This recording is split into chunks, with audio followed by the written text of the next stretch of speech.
We're in the second week of our series called Awkward. Why is it called that? Well, it's not because you need more awkward experiences in your life. We all have plenty of those. It's because sometimes talking about stuff that really matters in your life can be, well, a little awkward. But we think that church is the best place to have those important conversations about big topics in our lives, no matter how awkward they may be. And that's why in this series, we're going to be talking about a lot about sexual desires. Yeah, you heard me, we're talking about sex and sexual desires at church. Well, there's nothing wrong with being passionate about things. Problems can start when passions become obsessions.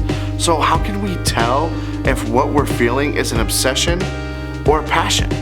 Well, a passion is typically a love and excitement for something that doesn't cause us to ignore everything else in our lives. It usually makes the other parts of our lives better.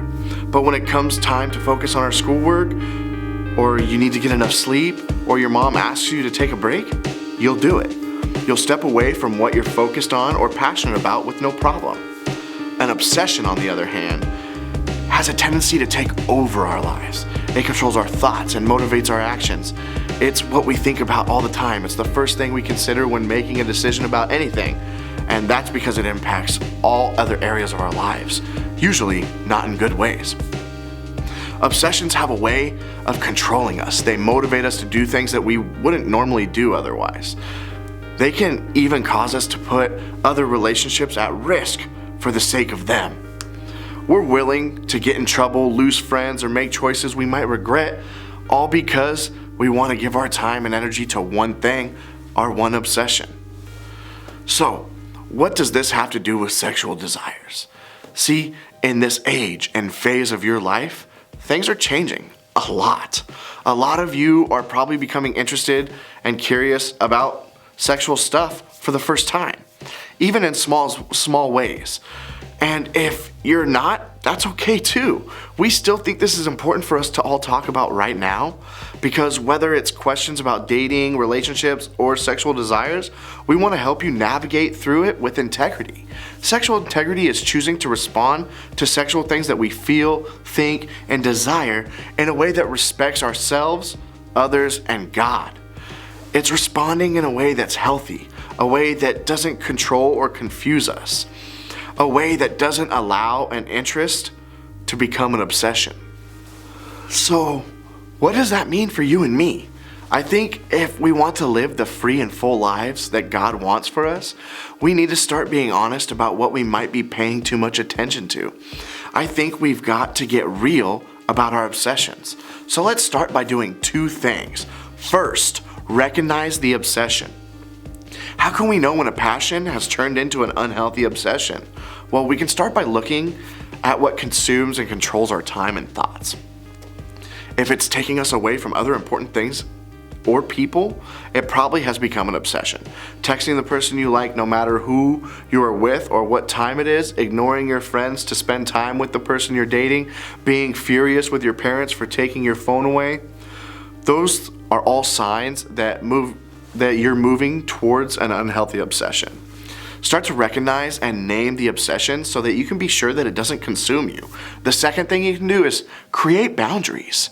After you recognize your obsession, you can choose to talk with a trusted adult, parent, or guardian, or even a landing leader to help you create some limits for yourself. And then you can figure out the first step to take to begin changing your behavior. You might have to make some tough choices, like breaking up with someone, having your parents put controls on your phones, or limiting your screen time. But honestly, those things are worth it in the end.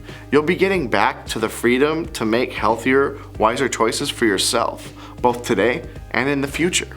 So today we're going to read something written a long time ago by a man named Paul, who I think had a lot of wisdom and guidance to share when it comes to interests, passions, and obsessions. So let's check it out.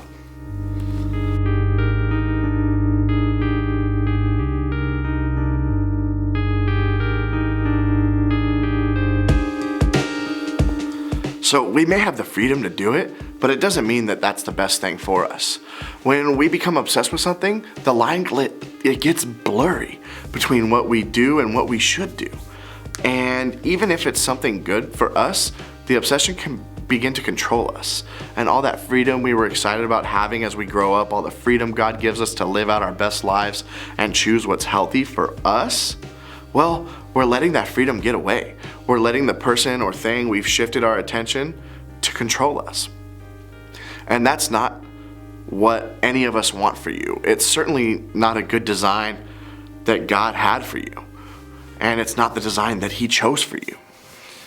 See, it's not that God doesn't want you to be passionate about anything or attracted to anyone. In fact, it's the opposite. He wants you to have a great, big, amazing, full life. I know because Jesus said it Himself while He was on earth. Check it out.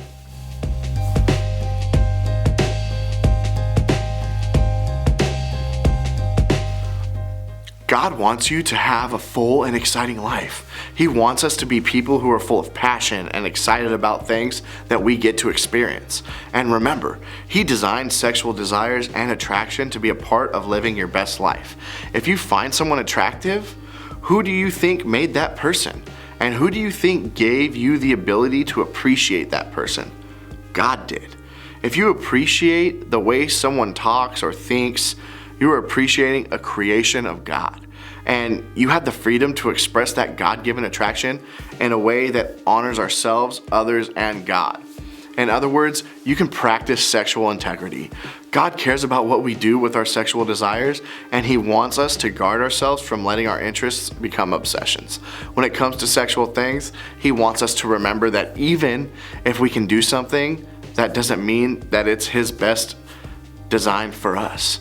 Developing healthy thoughts and behaviors when it comes to stuff is just one way we can not only honor God and ourselves, but also love and respect the people around us. And when we do this, not only will it help us have better, healthier relationships and make wiser choices today, it will help us in the future relationships and experiences as well.